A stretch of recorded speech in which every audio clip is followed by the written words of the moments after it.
praktik saya harus jelaskan. Kalau saya nggak jelaskan nanti Anda pikir ini praktik perdukunan. Ini namanya katarsis. Orang psikologi ngerti banget katarsis.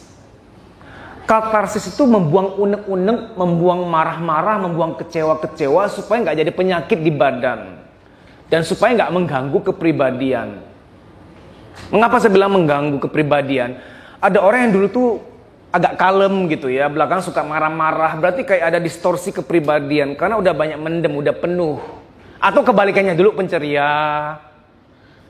Ya, orangnya easy going, tiba-tiba sekarang murung, nggak mau kemana-mana, di rumah toh, mandi jarang, makan juga nggak mau, udah nggak menghargai diri. Karena gitu loh prosesnya. Orang tuh kalau nggak dihargai orang lain, ujung-ujungnya kalau nggak dilanjutin di terapi, dia akan nggak menghargai dirinya sendiri juga. Dan terakhir, ujung-ujungnya nggak menghargai Tuhan. Orang kalau sampai nggak mau ibadah lagi, lukanya udah dalam. Karena gini loh, sorry saya sedikit ke parenting ya.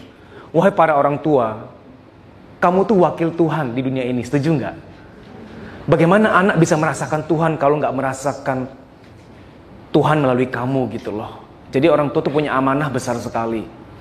Nah, sampai anak tuh nggak mau ibadah, nggak mau sembahyang, ya berarti mungkin dia nggak merasakan. Karena orang yang nyuruh dia ibadah aja menyakiti dia kan gitu.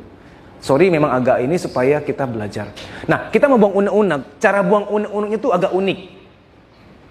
Nanti kita tuh tulis unek-unek di kertas. Nggak usah buka amplop dulu, ngambil kertasnya nanti. Karena kalau kamu kehilangan 2-3 detik penjelasan saya, nanti ada yang missing. Nanti kamu tulis unek-unek di kertas, apa adanya. Aku nggak suka sama mertuaku, zolim banget. Mantanku itu kenapa sih? Tulis, tuangkan. Sampai tembus-tembus nggak apa-apa. Nanti tuh kita matiin lampu, gelap tuh. Kita ronyokin ceritanya. Ronyok! Tuh, dironyokin sampai jadi upil plankton. Sampai halus. Nanti kan mau dibuang. Sebelum buang kamu akan ngomong, semua beban ini aku buang supaya aku lega. Itu lega banget.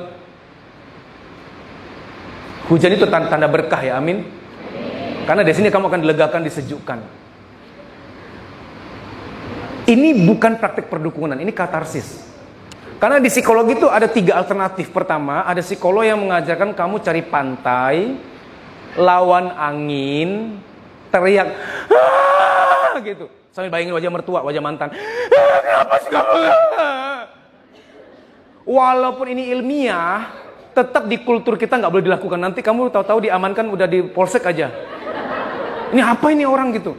Atau tiba-tiba pantainya jadi sepi, pantai Ancol jadi sepi gitu. Orang takut. Walaupun ilmiah, tetap di kultur kita nggak aman. Nggak semua orang ngerti katarsis itu seperti itu. Nah, ada alternatif kedua. Psikolog menyarankan beli sensek, karung pasir yang untuk tinju. Kalau bahasa Indonesia samsak, itu bahasa serapan. Indonesia samsak, tapi Inggrisnya sensek. Jadi kamu tinju, tempel foto mantan.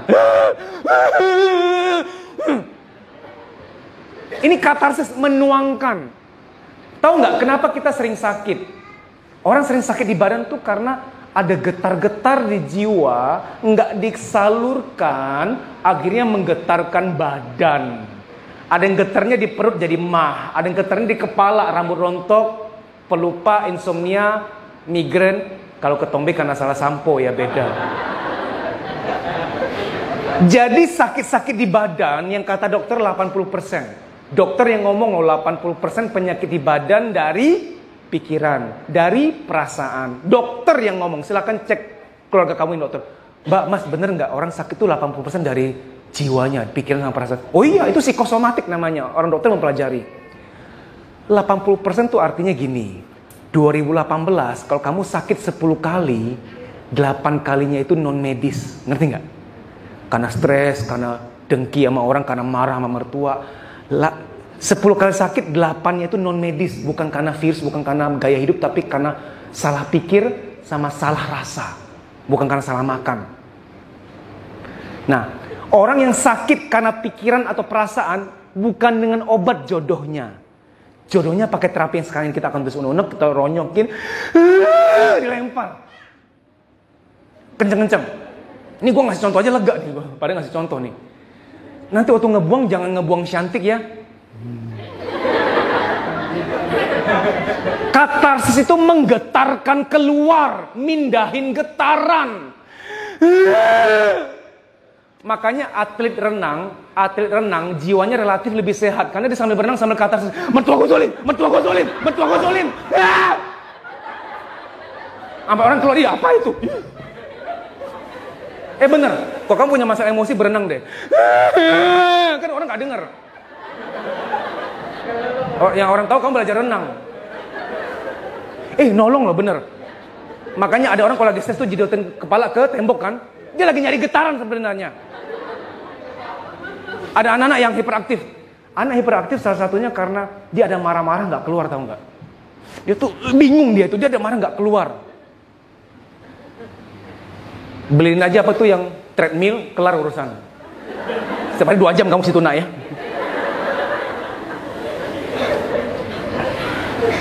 Makanya kalau anak punya masalah emosi, coba ikutin wushu atau ikutin apa tuh Muay Thai.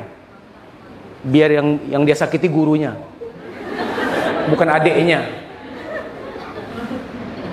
Beli sensek di rumah, kalau di Mince Hardware cuma 120.000. Keluarin. Nah, yang ketiga, yang pertama kedua mungkin kamu nggak nyaman lah, masa teriak di pantai, masa sensek apa kata dunia. Ada cara ketiga, nulis di kertas semua unek-unek apa adanya, ronyok buang, tapi harus ada saksi. Yang begini ternyata di rumah nggak bisa karena nggak ada saksi. Begitu nanti kamu buang kan orang kiri kanan dengar tuh, ada saksi, tuntas kelar. Apapun ada saksi itu sah, terbuang, terempas, hilang sudah.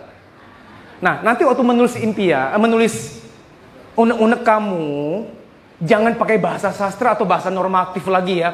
Wahai mertuaku, seyogyanya kamu mengerti perasaan hamba yang lukanya sudah terlalu dalam dan gak tahu arah jalan pulang. Udah gak gitu-gitu lagi. Kenapa sih kamu jolim banget di belakang ngomongin aku ya kan? Tanah seru tembus. Bener loh. Makanya nanti saya minta tolong jangan noleh ke samping. Karena kalau kamu noleh, orang samping tuh, gue diliatin. Dia jadinya gak mau mencurahkan. Pokoknya noleh dosa. Yaelah, gagal kamu noleh, orang jadi nggak ngeplong kan. Nggak usah lihat. Gini loh teman-teman, cukuplah kita nyontek tuh SMP SMA. Cukup. Ini masalahnya orang, kamu nyontek juga gitu.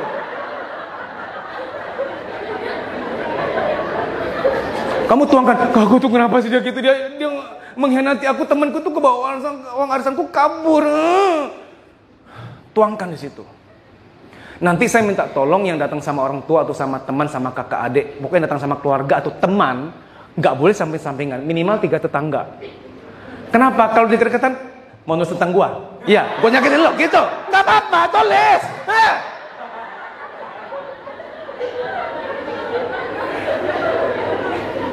Nanti kan kita tulis 2 menit, 3 menit tulis, nanti kan udah kelar, matiin lampu. Saya bilang ronyok, waktu saya bilang ronyok, kamu benar-benar pindahin kesel kamu ke situ. Pindahin marah kamu gitu. Pindahin sampai puas. Jangan terprovokasi dengan orang-orang lain yang sebelah kiri atau sebelah kanan yang dia itu belum udah buang. Itu orang tuh nggak sungguh-sungguh, karena orang yang sungguh-sungguh menjalankan praktek ini benar-benar yang sampai puas. 3 menit, 4 menit udah puas. Sebelum lempar kamu harus ngomong begini. Semua beban ini aku buang supaya aku lega.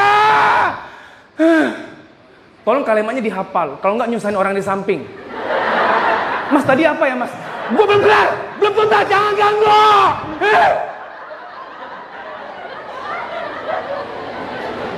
Kalimatnya kita hafal dulu biar nggak nyusahin orang samping ya. Semua beban ini aku buang supaya aku lega. Ulangi. Apa? Nah, baru kamu lempar. Lempar tuh benar-benar, nggak usah malu, ini gelap semuanya kok, gelap kok. Dan melakukan ini hanya aman di sini. Coba di halte. Coba di rumah, kamu diamankan loh nanti lo. Nggak semua orang ngerti ilmu gini. Paling ini ilmiah untuk membuang unek-unek. Migrain segala macammu itu, siapa tahu jodoh obatnya itu ini. Karena nggak keluar unek-unek itu. Sedikit cerita ya. Ada mbak-mbak, dia tuh ada kista atau miom deh. Saya nggak hafal begituan. Pokoknya ada sesuatu di rahim harus diangkat. Udah diangkat nih. Udah operasi. Tumbuh lagi. Operasi kedua tumbuh lagi, sampai operasi ketiga dia bilang, udah dok, aku nyerah deh, aku berserah sama Tuhan aja deh. Operasi tumbuh lagi percuma juga. Dia ikut training kami tuh. Setelah ikut, dia kan pulang cerita, Mbak nggak apa-apa operasi lagi. Berbaik sangka, yakini siapa tahu kali ini udah nggak tumbuh. Nggak deh mas. Akhirnya aku berhasil membujuk dia. Kan aku kan selalu kasih nomor WA aku kepada peserta, nanti di akhir juga kamu dapat nomor WA pribadiku. Aku pantau terus. Akhirnya dia berani dioperasi. Udah 2 tahun aku pantau sampai sekarang, udah nggak tumbuh-tumbuh lagi. Berarti miom atau kistenya itu juga karena mungkin dari luka batin.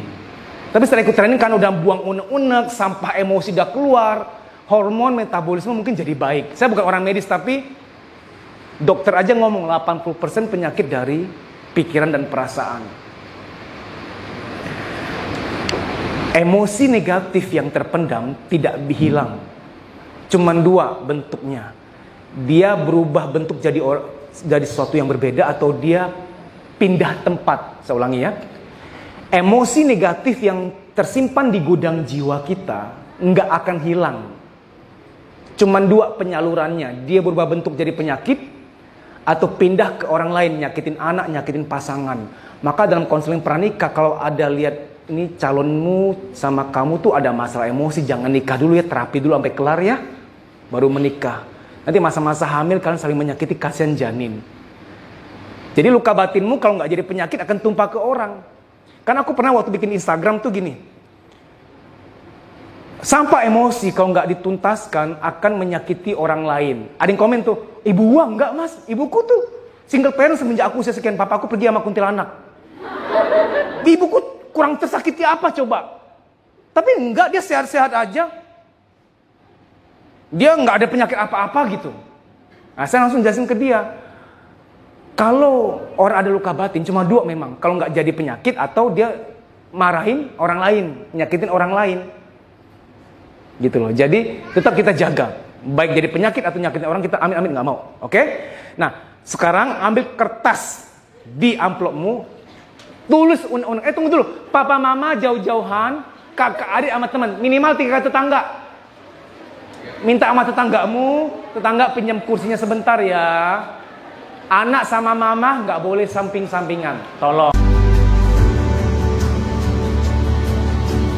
Training yang diberikan benar-benar berbeda, full dengan pendekatan terapi psikologis. Dedi Susanto sangat meyakini bahwa di saat seperti ini, motivasi saja tidak cukup, sangat membutuhkan terapi psikologis. Orang yang banyak beban kehidupan dan yang menyimpan banyak kesedihan terpendam dari masa kecil tidak akan mengalami perubahan apa-apa apabila hanya dimotivasi saja. Sangat memerlukan terapi psikologis. Terapi psikologis akan membawa perubahan yang sangat luar biasa. Sehingga basic dari training yang Dedi Susanto sering selenggarakan selalu dipenuhi dengan terapi-terapi psikologis yang melegakan batin. Batin yang lega akan berdampak sangat positif pada kebahagiaan, kesehatan, dan rezeki.